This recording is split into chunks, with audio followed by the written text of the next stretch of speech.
Welcome to Kim and Friends, where we laugh through the chaos, cry whenever the hell we feel like it, and always keep it real. Because as women, the conversations we have and the stories we share behind closed doors need to be heard out in the wild. I'm Kim, and I appreciate you taking the time to listen today. I really hope something resonates with you.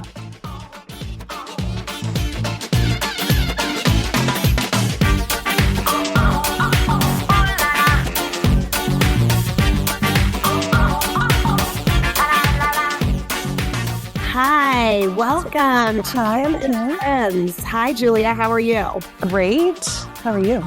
I am good. I'm glad you're here today. Let me tell the people a little bit about you. All right. My friend Julia is in the studio with me today. She is a mom to the lovely Lucy, wife to her husband, Ryan. She's an online trainer and owns the online training business Ferocious Fitness. She's also event planner extraordinaire with a degree in hospitality. She's a group exercise instructor, and she's also a former competitive bodybuilder and powerlifter. But for the purposes of today's episode, Julia's most important credential is that she's someone I have the fortunate privilege to call my friend. So welcome to the pod, Julia. Welcome everyone to Kim and Friends. I think I'm ready to just dive right in if you are. Fabulous. Let's do it. Let's do it. So I texted Julia, probably like a month and a half ago to just sort of present a phrase to her that I wanted to deep dive in on here with her. It came to me, I don't know when, and I can talk a little more about it. You can if you feel something coming up instantly, or if you remember me even telling you about this, or I can kind of explain sort of what it brought up for me, and then we can spitball from there. But the phrase is, I exercise, I am not exercise. I love it. I love it. Yeah. Okay. Yeah. So who goes? You want to go? Oh my God. Sure. I'll go. I feel like in the fitness space, especially having been previously in the competitive bodybuilding space, fitness ends up becoming your identity in a way. And even, obviously being on the other side of that, many years removed from it, it still is like this weird little thing that haunts you. And it's like the back of your head saying, fitness should still be your identity. How dare you, not accept, that is like the number one most important thing. But the truth of the matter is, especially being moms and moving on from that and understanding how unhealthy that can be, how unhealthy that mindset was, even getting past all of that, it still feels like this thing that, I don't know, that comes up that, feels like this should be my identity. This should be a part of me. But when we boil it down, it's not that serious. It's not a person. Fitness isn't a personality trait, Right. It should not be a personality trait. But yeah, I'd love to hear your take on that too. That was just kind of my brain spewing things out. But I'm all about a brain spew. Yeah. So what you just said, it's a part. Mm-hmm. It's a part. It's an hour of your day, maybe not even that much, 45 minutes, 3 to 4 times a week. And when you work in the fitness realm, I think whether you've competed or not even, you're inundated with it all the time. I'm really struck by these people that go and do these other I know they're not robots, but it's like this robot life of their job doesn't have to do with fitness at all. And they talk about accounting or being a lawyer or selling houses or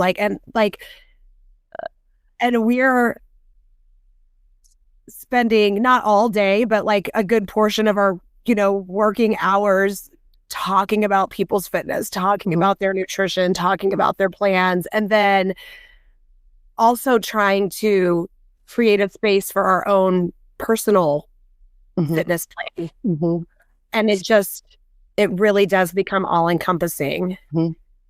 Then you layer on the post-competition trauma, which I will always say, this is not everyone's story, but this is mine. And I know from speaking with you, you carry a lot of that damage. And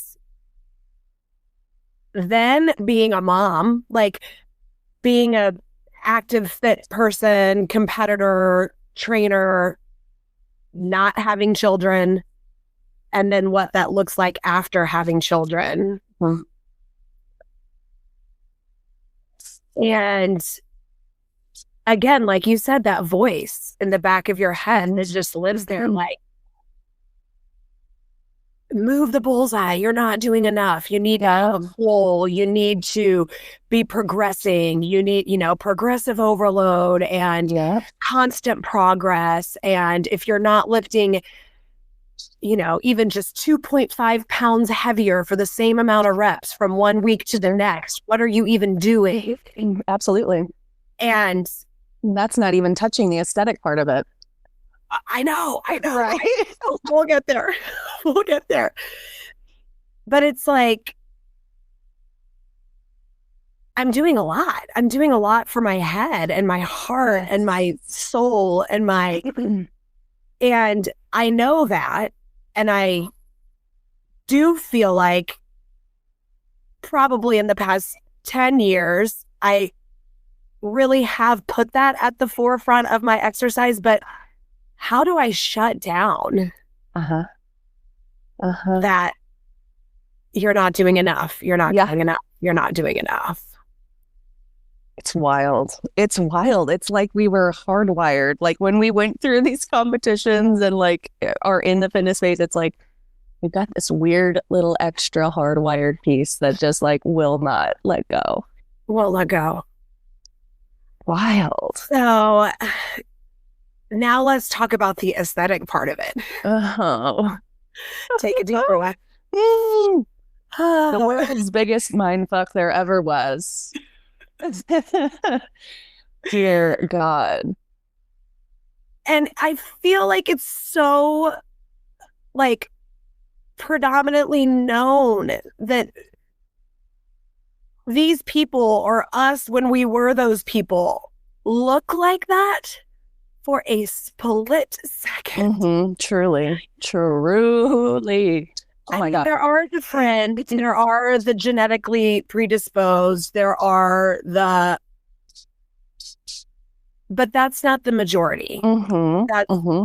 And to spend 12 weeks, 16 weeks, 20 weeks with this like pinhole focus to get your body to look the most dehydrated while also keeping your muscles hydrated, the most healthy while also feeling your most unhealthy.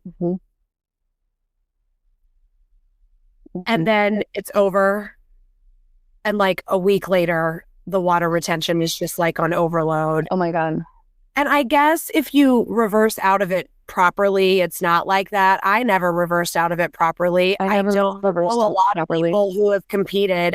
I've never met a person that reversed out of it properly. Oh, that's pretty good. They don't exist. I've never talked to one. I think it's a unicorn, but I will never forget one of the shows that I did was up in Chicago, and that was the one I actually, I don't know, did really well at, whatever. And I had plans to stay there for a couple of days and like party with Chicago friends and whatever. And, that night, of course, you go buck wild with all the food and the drinking and whatever. And woke up the next day to go like explore with friends and whatever. My feet, I don't even think would fit into the shoes that I had because my feet and ankles were so swollen from all of the sodium and the water retention and this and that. I couldn't, it was like an alien experience. Like I could not believe my eyes. Just the weirdest things happen to your body, amidst all of that. It is so wild. Anyway, that was just something that popped up in my head that reminded me of all the unhealthy ways behind the getting out of it, the reverse of it all. Yeah. And the experience of being on stage for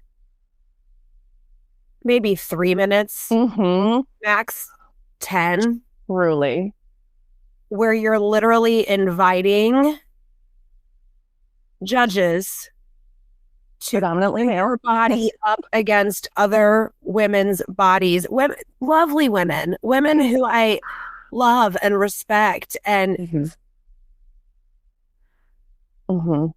it like makes me a little queasy. I know. That I like invited that. I know.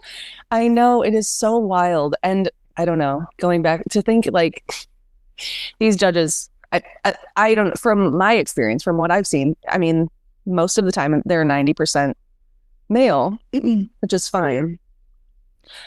Is it though? It's not.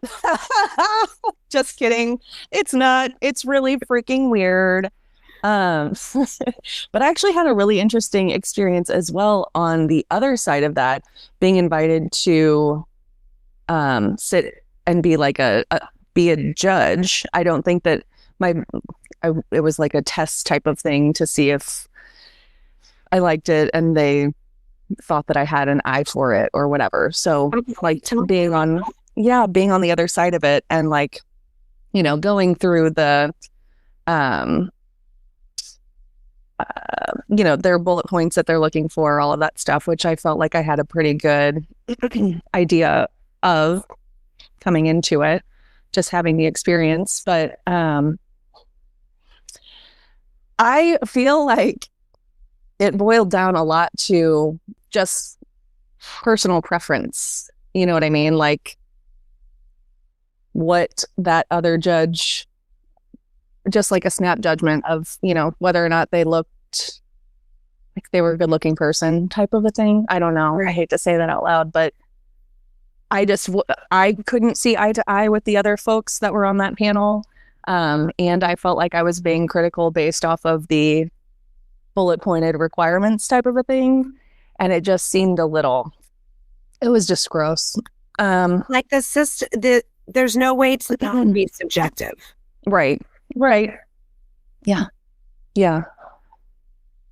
It's just it's kind of a messy sport, right? Like it's just because it's so subjective. Right. There's really no black and white to it. Like it kind of lives in this weird gray. And I don't know. I want to say that I do have respect for it. I have respect for the sport.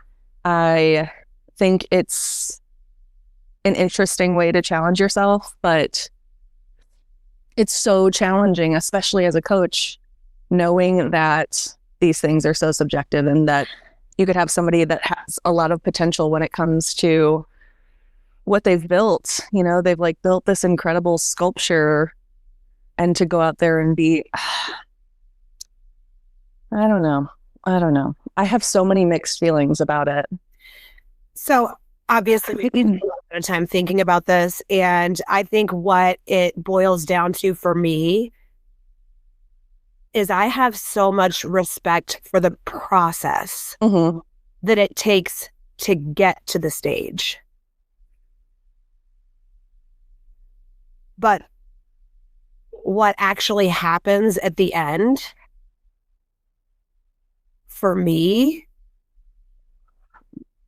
was devastating. Yeah.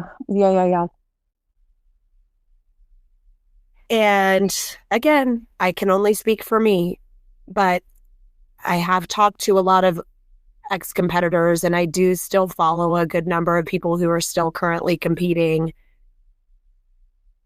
And I know what it takes. I know what they're doing. And I'm a process person anyway. Mm-hmm. I Mm-hmm. get into the nitty gritty. I'd rather get ready for a party than go to it. Right, right, right. I love that. um, but yeah, that's where it just kind of loses me. Uh, yeah, it's So, and then speak a little bit, Julia, because you trained competitors too. I never got mhm, into, I had one girl that I trained for a show and she actually did really well and that was awesome. But I never really branched into that side of things. So talk to me a mhm. little bit about what that looks like. Oh, well, it's definitely had an evolution over the years, just like with, our mindsets around food and things like that. Like when I first met you, we were working together and doing, well, Kim was basically training me, and I was following nutrition guidelines and whatnot that we had kind of worked together on. But like back in the day, we'll call it, I mean, it's nearing, I don't know, probably 12 or 13 years ago, following more of what that bro style diet kind of looked like, Correct. where, it was very clean eating um, types of nutrition, which was great. It worked. But, as time has gone on, we've realized that we can, you know, introduce things a little bit more with a little bit more flexibility there. So anyhow, all of that to say, I definitely treated my competition clients a little bit differently than my standard lifestyle clients, of course, because, they've got their show that they're training for and things have to be zipped up and we need to, get down to a certain level of leanness, which is fun for me in a way because you get to see this transformation happen before your eyes, all because of this, you know, th- this protocol that you've put together. It's just kind of like you're almost like the artist, kind of like painting this picture. It's very satisfying. It's very cool. Um, and that piece, I mean, just like a nod to what you said, like the process of it all is cool. It's fun. It's like it's a science experiment in a way. You're seeing how these women's bodies respond to the protocol that you are putting forward. So that part is fun. And honestly, most of the time the client enjoys it as well. But when it boils down to show day and the results and things like that, it's kind of, I feel like just rolling the dice, just truly rolling the dice. I feel like I got to a point where I had a great eye for what these judges should be looking for. And things have definitely evolved over the years, especially within the bikini category, just wanting to see more muscle, more leanness, which is kind of sticky as well. To see that have happened kind of before your eyes, but Correct, because then it if I understand this correctly, it becomes more about loopholes oh, and like absolutely. find a way to skirt the system and still test clean and be natural, but like what is that line of like illegal and legal substances? Mm-hmm. Like Mm-hmm. how Oh, long can I use them before I can stop and then still test clean? Or Yeah, that's a whole nother thing. I mean, that piece is extremely frustrating.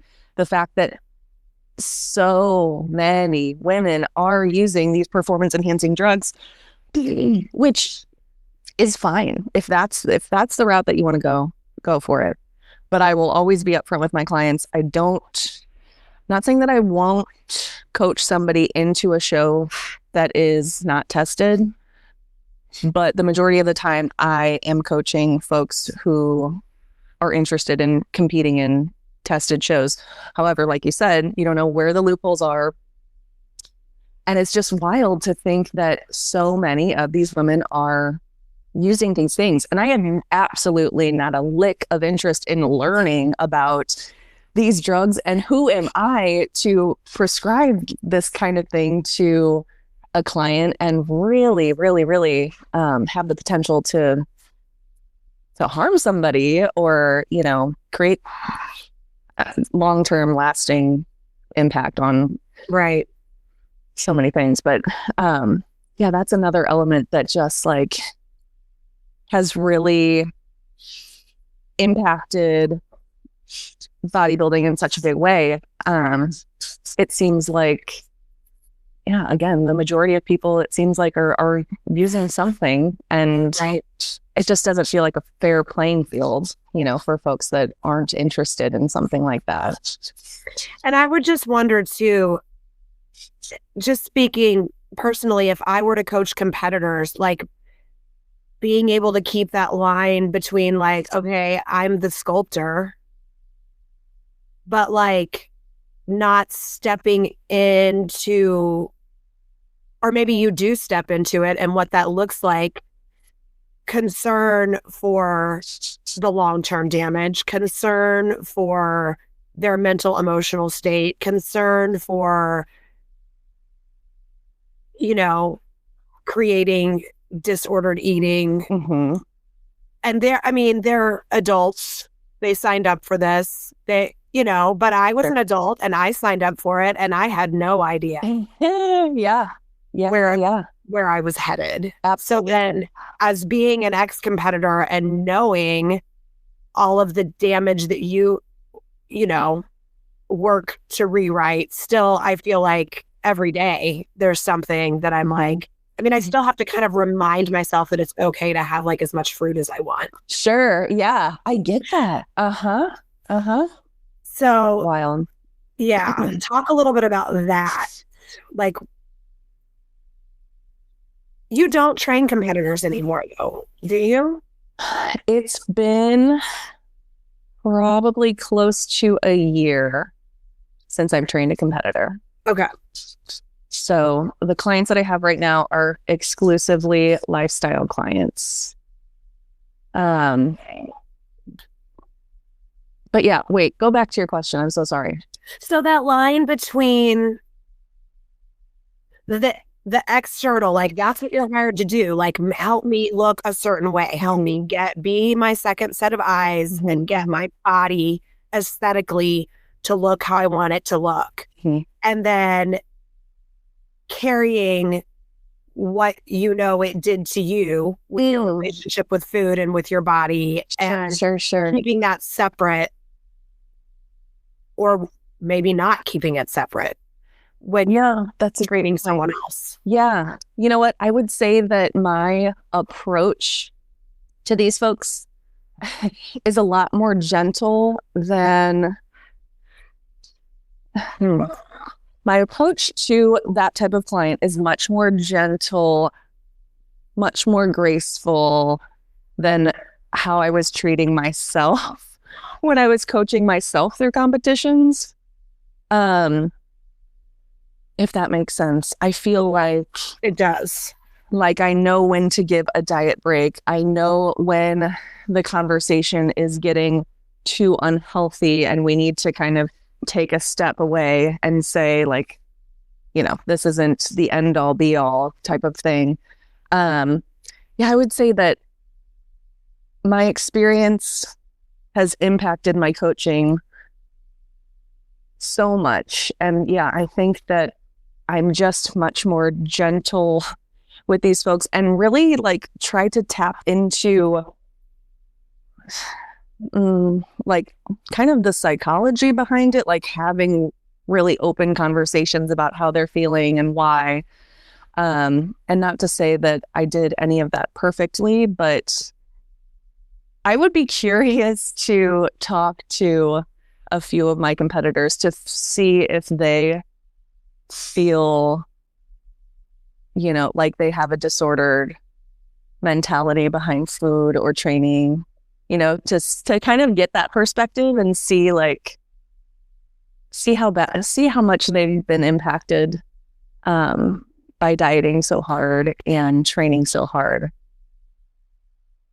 That's an interesting question. That's something. Well, I think that I'm picking up on you talking about treating, just in general, I think that concept of like being able to extend more sympathy, more empathy, more kindness and compassion to others than we can to ourselves. Yeah. Yeah. It's just like in general in life and specifically being a woman in the world, because that's something to a lot when I find myself being harder on myself is what would I tell me if I were my friend?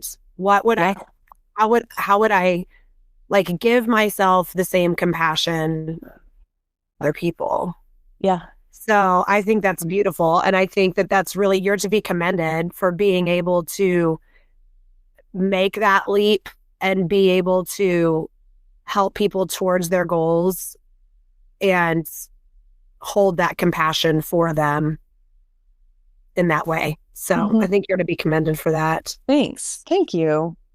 Let's move away from the bodybuilding realm and just talk about. So I will say, I didn't even talk about how you and I really met or got to know each other, but it was about, I want to say like 13 years ago. Yeah. And Julia was training at the studio that I worked at. She was getting ready for her wedding. And you were working completely in the event planning space then. I think it was predominantly wedding planning and you weren't a trainer at all. And then I moved away, you became a trainer, and you all of a sudden were this like huge presence in my social media. And you just got it. I feel, I mean, and maybe it wasn't, I mean, you may have worked really hard and done a lot of research and taken a bunch of classes and figured out how to work that social media space. But I feel like we're similar in age. You're a little bit younger than me, but we're sort of that first generation of social media trainers. Yeah. And I admittedly never have figured it out. And you seem to have figured it out. You had lots of followers. You had a constant presence. I mean, I don't even know if it was Reels then when you were first doing it, but like your videos and your content was always like really like consistent and engaging. And I want to hear a little more about that, about how you sort of built that on. That is so funny that you have that perspective of it. I think I just decided one day, like, I make myself laugh all the time. I'm like, I'm just going to show up on camera, and whether I am the only person laughing at myself or not, like, I'm just going to have fun with it and put stuff out there. So there was at least one other person. I was laughing at everything. Well, and then, it's kind of like the fun of like people engaging with that and getting all this commentary back and having things in common that you're finding with people. Like, literally the root of social media, like to be social with one another. And it all clicked and it made sense. And I was having so much fun with it, and making all sorts of really great connections. I mean, like, I feel like I've made good buddies on Instagram that I've never seen in person that, we chat about whatever it is. But well, that's even interesting with like me and your connection, because we spent a lot of time in the same room together in that first like year that we were in the studio together. But then I moved away, you went on with your life, and we haven't even, I mean, I think we've had like one lunch up until recently when we started working together again. Yeah. So we probably spent, aside from the time in the studio, collectively 10 hours in the same room together. Yeah. But if somebody was like, do you know Julia? I'd be like, oh my God, she's like one of my greatest friends. Yes. Yes. And it comes from the way that you were on social media. Like the joke about like having a couple of drinks and then you're just like messaging influencers like they're your best friends. Like I can remember just like writing paragraph DMs to you, like. And it's like, it was so much fun. Like that was so much fun. Like, I think that social media has evolved and I haven't necessarily kept up with it. I will, kind of be random on there and post things from time to time. But, lately with the state of the world and things like that, I don't know, it's just not on top of mind these days. And, there's a lot more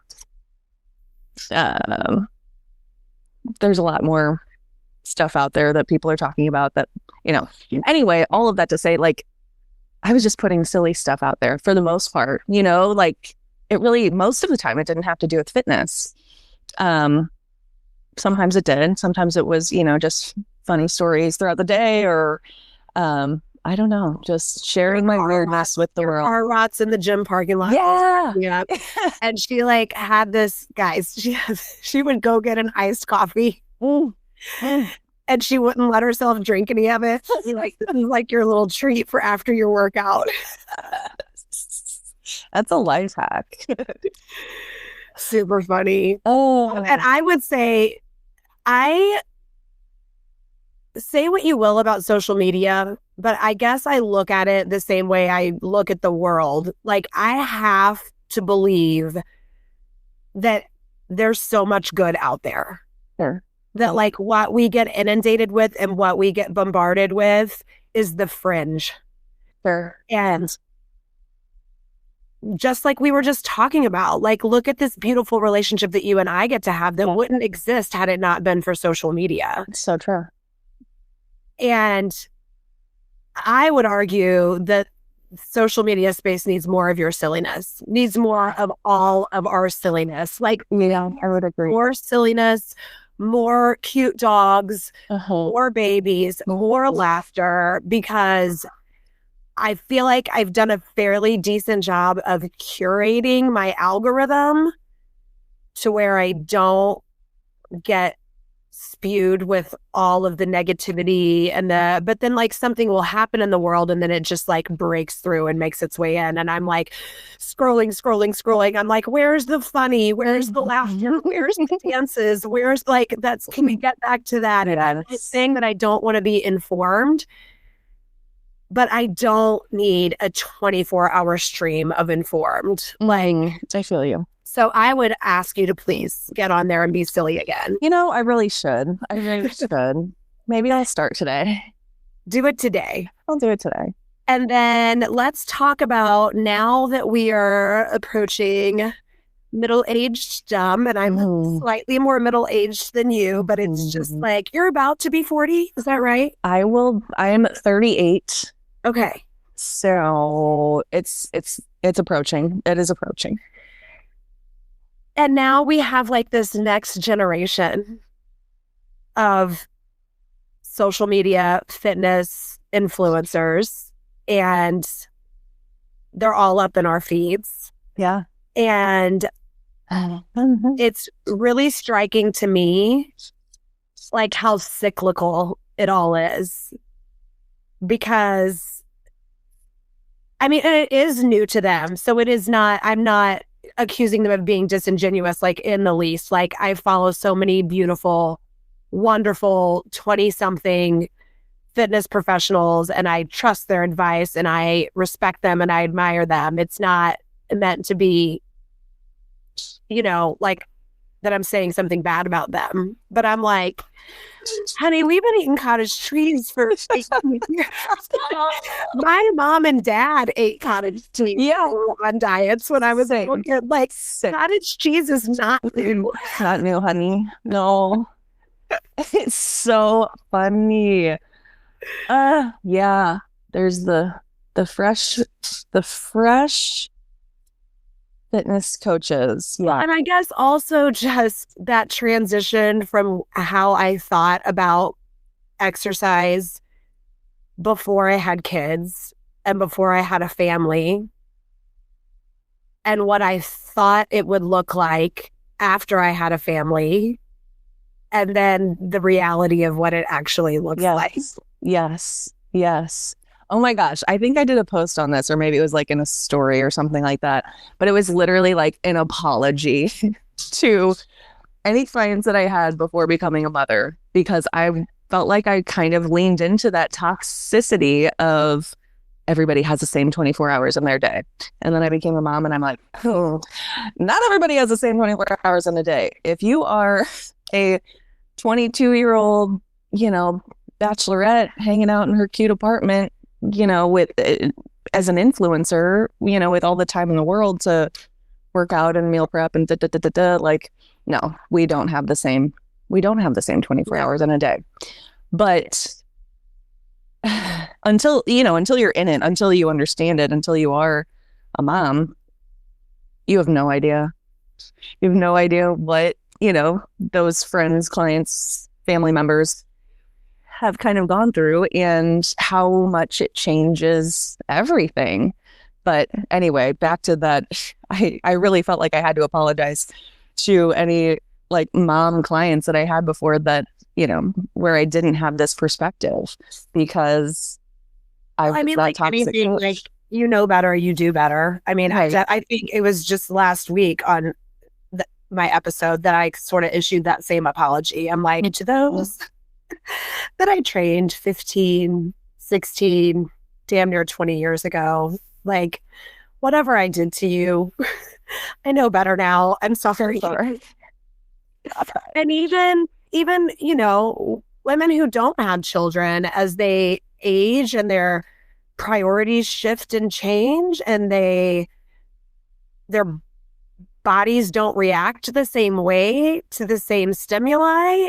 It is astonishing. Like, childbirth definitely does a number on the body and you have to sort of reintroduce yourself to your body. But I think all women, as we age, some days you wake up and you're like, when did this wrinkle get here? Or when did this area of fat arrive? And do I love it? Do I hate it? Like, right. I mean, I think we instantly hate it, but I think it would benefit all of us to be like, maybe I like this new part of myself. Right. More of me to love, right? Right. Yes. I have to remind myself so often, it is a privilege to age. It is a privilege to age. And those are the things that come along with it. It's so hard though. And, fat is a protective cushion for our organs. That, yes. Not all fat is bad fat. Right. And fat makes your skin lay flatter on your face too. That's true too. When I lean out now, my face does not look how it did when I leaned out in my 20s. Right. But again, I mean, yes, we care about how we look, and I wouldn't say struggle with that, but even that is sort of like a dialogue that's running in my head, like this sort of movement to just remove aesthetics from the equation when we talk about women. And I want to feel attractive. I want to look aesthetically beautiful. Maybe not for as many other people in the world as I used to. Like, it's not even so much about like the validation anymore as it is just the like coming from within. Like, when I feel more attractive, I have better energy. When I move through the world better, I'm happier, know? So, but then this is another topic I had for us to talk about. I'm jumping like 3 topics, but like, then we're raising girls, right? Right. We're trying to show them that like, you don't have to get your worth from your beauty. You don't, but also like, it's okay to want to look beautiful. Right. This is such, that's a challenging one. Yeah. This is and I screw it up all the time. I feel like I'm constantly an apology with Edna. And she's like, to the point to where she's like so eye rolly about it now. I'm like, like she went with me to get my Botox the other day. And I said to my injector, like, yeah, I knew it was time to come in because I was starting to hate my face again. And I'm like, I do not hate my face. Like, that's not even a true statement. I don't hate my face. But I'm like, your 13-year-old daughter is sitting right there. Like, you have been working for the past 13 years to make sure she doesn't hear things like this come out of your mouth. Yep. And like, I just fucked it up. No, she knew you were joking. And then even that, like, Yes, she knows I get Botox. Yes, she can come with me to my appointment. Like, I'm not keeping secrets from her. Which I think is important. And I don't get Botox for anybody else but myself. That is for damn sure. Yeah. I'm sure it is not so that my husband thinks I'm more beautiful. I'm sure he would much rather us not spend that money. But he never say a word. I mean, that's a good man right for me. But yeah, so then we're in the car and here I am, an apology. Like, and I don't hate my face. I don't even know why I said that. And I'm sorry that you heard that. But like, just so you know, I don't hate my face. She knew. That is so funny. I'll never forget. I mean, Lucy was probably 3 at the time. And we had just decided to like, we're just going to go get dinner, like go to the Mexican restaurant down the street from our house, something like that. And I just like threw something on and I looked in the mirror or whatever. And I was like, oh, or I think I said out loud, like, ooh, she is looking a mess or something like that. Like jokey, but you know, and I want to say she got tears in her eyes. She just hated whatever came out of my mouth. And she looked up at me and she's like, Mom, you're not a mess. You are always beautiful. I mean, and so young to even like be paying attention to what was going on, you know, or what I was even saying. But I kind of am glad that I got that little gut check, reality check, because it's made me so much more mindful. Like she truly is looking up to me, looking, you know, listening and understanding, you know, what that looks like and, you know, what self-love really, really looks like as well. It's so crazy. But it's so challenging. It's so... Because like, I do look a mess sometimes. Right. And if I say it, I'm fine with it. Yeah. Like, this is me. I look a mess. I'm not going to fill in my eyebrows. I'm not going to put on mascara. I'm going to go get down on some chips and queso and have a marg and not care. So it's more like, what am I communicating and how are they receiving it? Like, I look a mess and I don't care. Right. Yeah. Because I do like to get it together and I do like to present in a way that I feel like good in my body and attractive, I guess, to myself. Like, just exuding that, like, I feel good about how I look right now. Yeah, absolutely. I always have to do that. Right. Yeah. It is such an interesting fine line, or, you know, just like there's so much to it. For example, this is, I don't know, is kind of in the same vein, but kind of not. But let's go.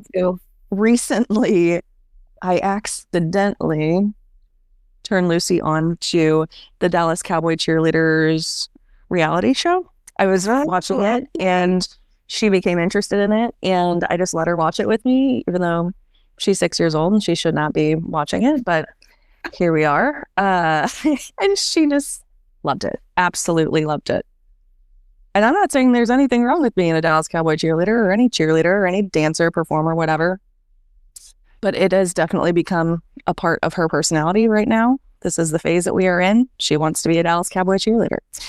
And so we got her the full costume for her birthday. She's got the white boots. They are absolutely everything. They're so cute.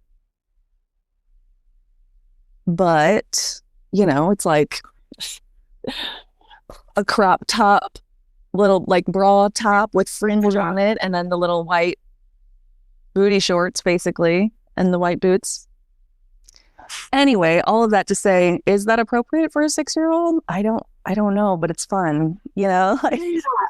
Well, and just, well, that was the weird thing for me too, because like I grew up in the age of like dress codes and like we couldn't, you know, wear spaghetti straps and we couldn't show our bellies and we had to like have shorts that like if our arms were at our side, we had to be touching shorts, not skin. And there's been a lot of progress made to not, I mean, ultimately that was like over sexualizing us, right? Like you have to cover up because you have to be in line with not disrupting the male's education in the room. Yes, yes, And yes. now Edna's in the public school system, and it is much like, I think their dress code is like, you need to be wearing appropriate clothing to do the activities that you are doing that day. Okay.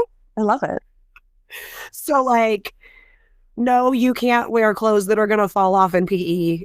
No, you probably, so it's so, and now she, crop tops were all the rage. Apparently they aren't anymore. I tried to. Oh, they're not cool anymore? I don't know. I tried to get her to wear a crop sweatshirt the other day, and she was like, I don't like cropped. And I'm like, everything was cropped like 18 seconds ago, but okay. Like, oh, how do you keep up?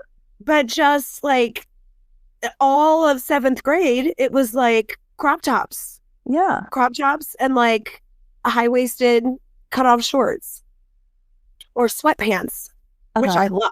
I'm like, let's wear sweatpants everywhere. I'm 100% of dressing up with sweatpants. Yeah, yeah. And just being like, oh, is that okay? Like, do I mind if she shows her stomach? And it's like, well, does she mind if she shows her stomach? Right. Good point. Because it's a stomach. Right. It is. That's what it. It is. Like it doesn't, if it's become something more, it's because somebody's assigned that to it. It's very true. And like teaching, I feel like you're teaching Lucy to be comfortable in her body. Absolutely. And that absolutely is like top of mind all the time. Like I'm trying to play out the opposite. Oh no, Lucy, that wouldn't be appropriate for a 6-year-old little girl to wear that. Right. Well, where do we go with that conversation? Why is that appropriate, mommy? Oh, because grown men might,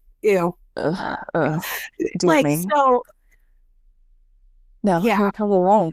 Yeah. So I don't know. I feel like we're taking a page out of the same parenting book. I feel like I would have gotten my freaking son a Dallas Cowboys cheerleader. Oh, that's what he wanted. Goose has gotten into wanting his nails painted. I love that. We like went and got a mani-pedi. And then I'm like, okay, I can't keep up with this. Me, you, and Edna can't all three be getting mani-pedis all the time. So I had to like buy, he wants some silver.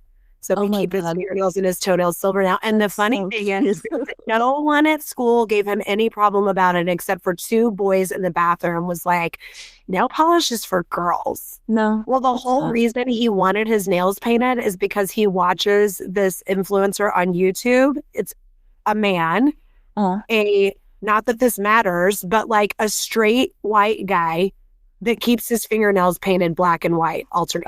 So he wasn't even influenced in any sort of like way that like stereotypically you would think he would be. Sure. Like, yeah. Great white dude that plays video games on YouTube that has his nails painted. And he's like, I think that's be really cool to have like silver nails all the time. And I'm like, let's do it. It is. It is cool.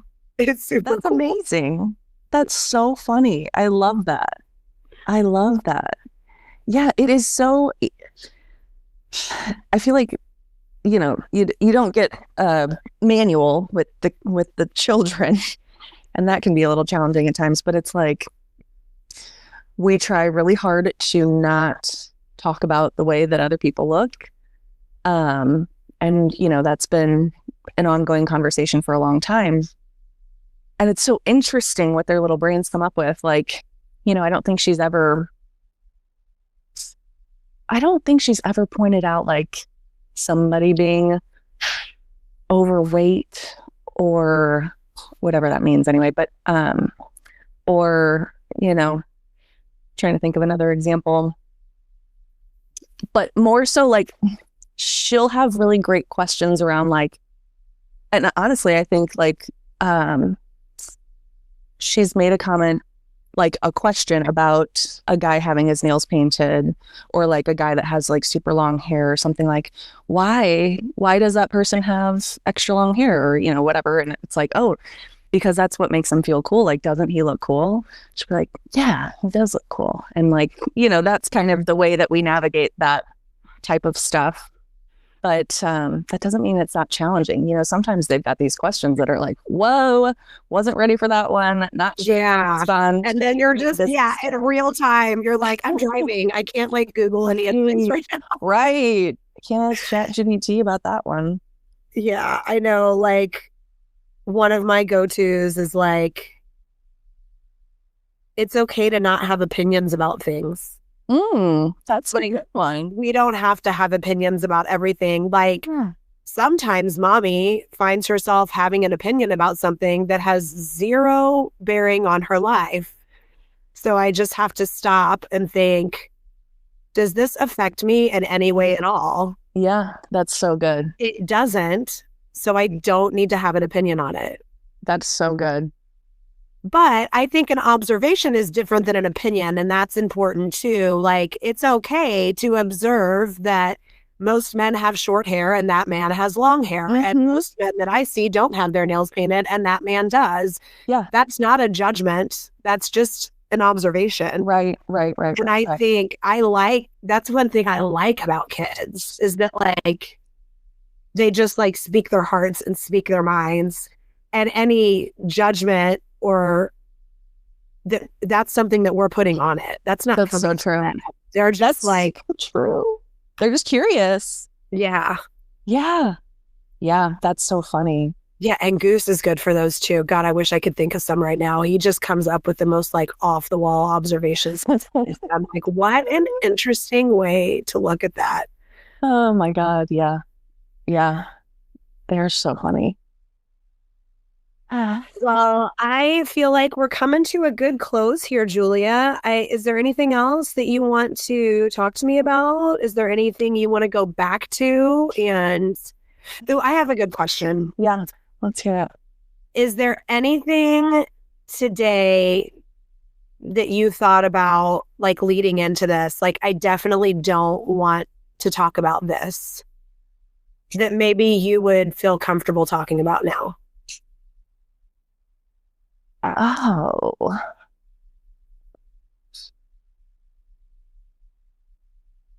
my gosh, I don't know. Nothing particularly comes to mind. Like, I